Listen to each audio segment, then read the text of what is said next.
Welcome, time travelers.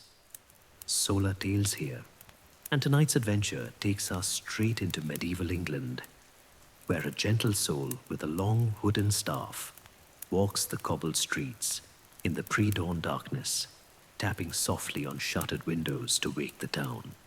So dim the lights, sit back, and relax. The year is 1423, and the village of Little Millbrook sleeps peacefully beneath a canopy of brilliant stars. The moon, a silver crescent hanging low in the western sky, casts gentle shadows across the thatched roofs and timber framed houses that line the narrow cobbled streets. Wood smoke drifts lazily from the occasional chimney, carrying with it the warm sense of dying embers and the promise of hearth fires soon to be rekindled. In a small cottage near the village green, Goodman William Fletcher stirs as the church bell of St. Margaret's chimes the third hour past midnight. This is his time, the quiet hour when the world belongs to him alone, when his gentle service to the sleeping community begins. For 20 years now, he has been Little Millbrook's knocker-upper, the trusted soul who ensures that baker and miller, merchant and craftsman all wake in time for their daily labors.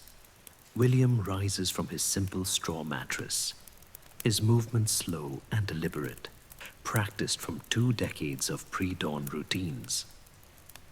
His weathered hands reach for the familiar wooden staff that leans against the wall beside his bed, a sturdy length of oak, worn smooth as silk by countless mornings of faithful service.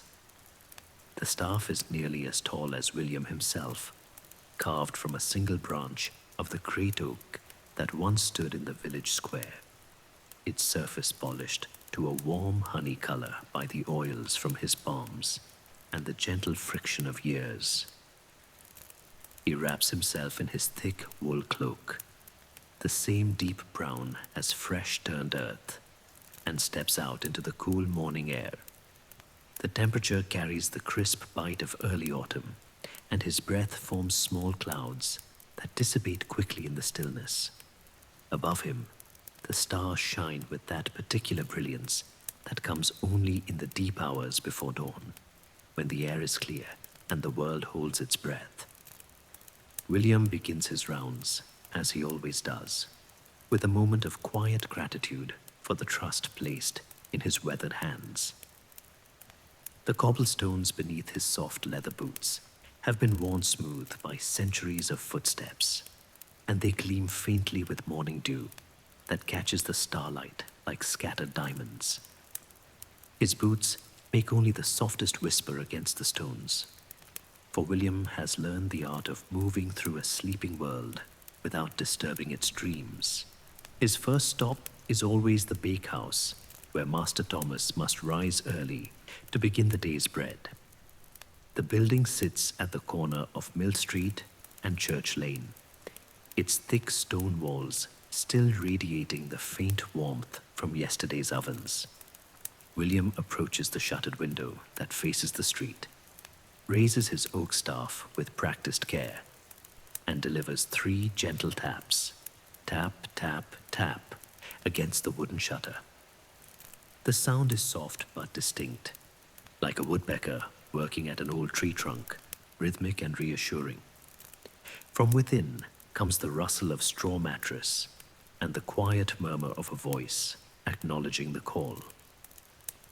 "I, William, I hear you," comes Master Thomas's sleepy voice, muffled by the thick walls. "Bless you for your faithfulness." William smiles in the darkness, knowing that soon the warm scent of rising dough will fill this corner of the village, and fresh bread will grace every table in Little Millbrook. He moves on through the winding streets, his footsteps creating a gentle rhythm against the ancient stones. The village sleeps around him like a child in its mother's arms, secure and trusting. Oil lamps flicker behind a few oiled parchment windows, casting warm golden rectangles of light that dance gently as the flames waver. The sight fills William with a deep satisfaction, knowing that his morning rounds are helping the community wake gradually, peacefully, each family in their proper time. At the miller's house, beside the old stone bridge, William delivers 4 distinct taps. Tap, tap, tap, tap. The agreed signal for Goodman Peter, who must rise to tend the water wheel that grinds the village grain. The sound of his staff against the weathered oak shutters mingles with the eternal murmur of the mill stream flowing beneath the bridge. Water over stone, constant as breathing, ancient as time itself. God give you good morning, William, comes Peter's voice from within, warm with the gratitude that never fails to touch William's heart. This simple exchange, repeated morning after morning, has become as much a part of the village rhythm as the turning of the mill wheel or the ringing of the church bells. In the gentle way of ancient times, these small courtesies weave the community together with threads stronger than any rope.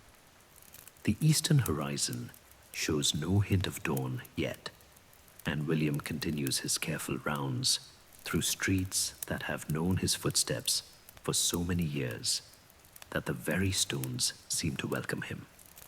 He passes the blacksmith's forge, cold and dark now, but soon to ring with the music of hammer on anvil. At the weaver's cottage, he delivers his softest taps, knowing that good wife Margaret works with delicate threads that require the gentlest touch, and her sleep must be ended as carefully as her weaving is done. Each house has its own rhythm, its own needs, its own agreed signal. 2 taps for the carpenter, 5 for the large household of the wool merchant, 3 slow taps, followed by 2 quick ones for the elderly Goodman Robert, who tends the village sheep and whose hearing has grown dim with age.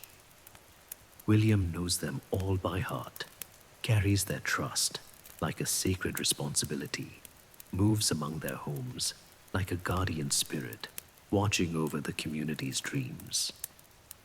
As he walks the familiar paths, William remembers when he first took up this calling, a young man barely past 20, learning the roads from old Benedict, who had served as knocker-upper for 30 years before him. Benedict had shown him the importance of the right pressure. Tap too lightly, and you fail to wake the sleeper. Tap too hard, and you startle the whole household. He had taught William to read the seasons, to know that summer mornings require earlier rounds, winter mornings later ones, and that the rhythm of a village follows the eternal dance between earth and sun. The staff becomes part of your arm, Benedict had told him, his own weathered hands demonstrating the gentle motion. And your arm becomes part of the village's heartbeat. You're not just waking bodies, lad. You're tending souls, helping the community breathe from sleep into wakefulness, as natural as the turning of night into day. Now, 20 years later, William understands those words in the depths of his bones. His oak staff has indeed become an extension of himself, worn to fit his grip as perfectly as if it had grown in his hand. The weight of it feels as natural as his own heartbeat, and the gentle tap, tap, tap against shutter and door has become a meditation, a prayer offered in rhythm and wood, and the faithful turning of hours. The mist begins to rise now from the thatched roofs around him, ghostly tendrils that catch the starlight and drift upward like the prayers of the sleeping village. William pauses at the center of the market square, surrounded by the timber-framed houses that have sheltered generations of Little Millbrook's families. In the gentle patience of generations, each beam and board has been shaped by loving hands, each thatch laid with care, each window placed to catch the morning light just so. He breathes deeply of the cool air, tasting wood smoke and hay, the earthy scent of horses from the stable, the faint sweetness of late roses still blooming in cottage gardens. This is his world, this quiet hour when he alone moves through the village streets, a solitary guardian of the community's needs. The responsibility sits easily on his shoulders now, worn as comfortably as his old wool cloak, as familiar as the feel of smooth oak beneath his palm. At the cooper's workshop, William delivers 6 careful taps, the signal for Goodman Andrew, who makes the barrels that hold the village ale and cider. The workshop smells of wood shavings and the honest sweat of labor, and William can picture Andrew's skilled hands already reaching for his tools, preparing to shape the curved staves that will hold next season's harvest. In the soft embrace of pre-dawn quiet, all these preparations seem sacred, connected to rhythms older than memory. The cloth merchant's house requires a different approach. 3 taps on the front shutter for the master, followed by a walk to the kitchen door for 2 more taps to wake the servants who must prepare the household for the day's trading. William moves through this routine with the same careful attention he brings to every task, knowing that each family depends on his precision, his reliability, his gentle faithfulness to their needs. As he continues his rounds, the stars above begin to fade just slightly, though dawn is still an hour away. William has learned to read these subtle changes in the sky, to sense the deep stirring that comes before the world begins its turn toward light. This knowledge has become second nature to him, as much a part of his being as the rhythm of his own breathing, the steady beating of his heart. At the potter's cottage, where goodwife Sarah shapes clay into vessels that will hold the village's daily bread and ale, William delivers his signal with special care. The pottery requires early morning work when the air is cool and the clay most willing to hold its shape. His gentle taps speak of understanding, of one craftsperson acknowledging another's needs, of the quiet fellowship that exists among those who work with their hands to serve their neighbors. And all was peaceful in the sleeping town, each house holding its dreams, each family trusting in William's faithful service. The cats that roam the village streets acknowledge him with slow blinks and gentle purrs. Recognizing a fellow keeper of the night hours, dogs barely lift their heads from their warm spots by cooling hearths, secure in the knowledge that William belongs to these hours, is as much a part of the night's ending as the first bird's song or the gradual paling of the eastern sky. The candlemaker's workshop, the cobbler's bench, the small house where the village scribe carefully copies letters and documents. Each has its place in William's careful rounds, its own rhythm in the gentle symphony he conducts with his oak staff.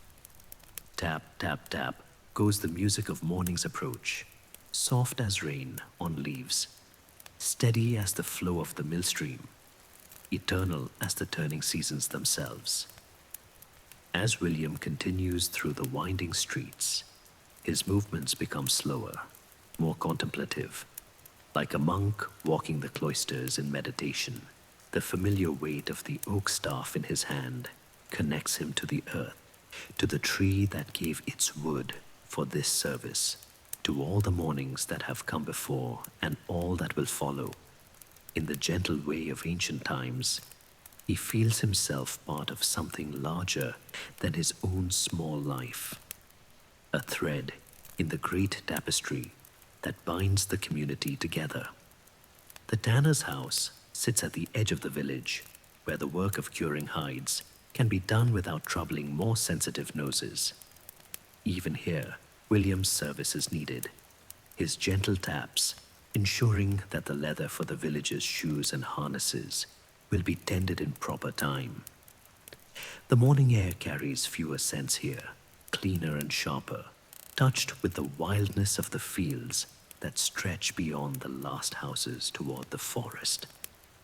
Now the eastern sky begins to show the faintest suggestion of change. Not yet light, but a lessening of the deep darkness, as if the night itself has begun to breathe more slowly, more deeply, preparing for its daily surrender to dawn. William feels this change in his bones, in the rhythm of his steps, in the way the oak staff seems to grow warmer in his weathered hands.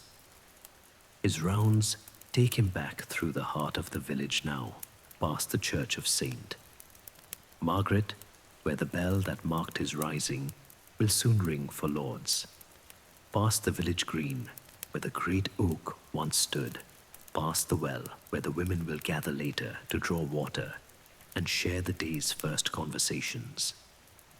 Each familiar landmark speaks to him of continuity, of the endless cycle of sleep and waking, work and rest that has governed human life since time began. The vintner's cottage, where last year's grape harvest sleeps in wooden casks, requires the special pattern of 7 gentle taps that signals the delicate work of tending wine. William delivers these with the same careful attention he brings to every task, understanding that each craft has its own needs, its own rhythm, its own place in the great dance of community life. And all was peaceful as the village began its daily transformation from the kingdom of sleep to the realm of waking work. At the house of the village herbalist, where goodwife Ellen grows the healing plants that ease pain and cure sickness, William's taps are especially soft, knowing that her work requires the quiet concentration that comes best in the early morning hours when the dew still lies heavy on leaf and flower. The garden beside her cottage releases gentle fragrances into the cooling air, lavender and chamomile, mint and rosemary, scents that seem to bless his passing with their ancient wisdom. As William makes his way through the final portion of his rounds, his steps grow even more leisurely, his breathing deeper and more rhythmic, like a man walking through a beloved garden at evening's end. The oak staff in his hands has become worn smooth as river stone over the years, polished by countless mornings of faithful service, shaped by the gentle pressure of his palm until it fits his grip as perfectly as if it had been crafted by angels specifically for his use. The village carpenter's workshop holds the scent of fresh wood shavings and the honest labor of creation, and William's 2 careful taps acknowledge the craft that builds the homes and furniture that shelter and serve the community. In the soft embrace of pre-dawn quiet, even this simple signal becomes a prayer, a recognition of the sacred nature of work done with skill and love for one's neighbors. The final house on William's rounds belongs to the village's oldest resident, Goodman Aldrich, who has seen more than 80 summers and who serves now as keeper of the community's memory, the living link to times when William's grandfather's grandfather was young. Here William delivers not taps, but a gentle scratching with his staff against the wooden door, a sound that will not startle, but will penetrate the lighter sleep of age, calling Aldrich back from whatever dreams visit those who have lived long and seen much. "Bless you, faithful William," comes the old man's voice, thin as parchment, but warm with genuine affection. Another morning granted to us by God's grace. And in those simple words, William hears the wisdom of decades, the gratitude of one who knows that each dawn is a gift, each awakening a small resurrection, each day an opportunity to serve and love and find joy in the simple miracle of being alive. Now, with his rounds complete, William finds himself standing once again in the market square as the first birds begin their tentative songs from the eaves of the surrounding houses. The stars overhead have begun their daily retreat, fading gradually as the sky lightens by degrees so subtle they can barely be perceived. The air grows warmer now, touched with the promise of the sun that still lies hidden beyond the horizon, but whose approach can be felt like the breath of a sleeping giant beginning to stir. William leans on his oak staff and looks around at the village that has been his life's work for 20 years, seeing how the warm glow behind oiled parchment windows speaks of hearth fires being rekindled, of families beginning their gentle transition from sleep to wakefulness. Soon the streets will fill with the sounds of daily life, the baker's oven roaring to life, the miller's wheel beginning its ancient turn, the blacksmith's hammer ringing against the anvil like a metallic heartbeat marking time for the whole community. But for this moment, in the gentle patience of generations, William stands alone in the market square, feeling the deep satisfaction that comes from work faithfully done, service lovingly rendered, trust honored with the devotion of decades. His weathered hands rest on the smooth oak of his staff, and he knows that tomorrow morning will bring the same quiet rounds, the same gentle tapping, the same sacred responsibility to help his neighbors wake peacefully to meet another day. The eastern sky now shows a definite lightening, still subtle but unmistakable. To eyes that have learned to read the sky's moods across 20 years of pre-dawn service. William begins his slow walk home, his boots whispering against the cobblestones with the same soft rhythm that has marked his passage through these streets for so many years. The mist rises more thickly now from the warming roofs, creating a gentle veil that softens the edges of the familiar buildings and makes the whole village seem like something from a dream. As he walks, William reflects on the simple beauty of his calling, the quiet honor of being trusted with the community's mornings. There is no glory in his work, no fame or recognition beyond the grateful murmurs that greet his gentle tapping. But there is something deeper than glory here, something more lasting than fame.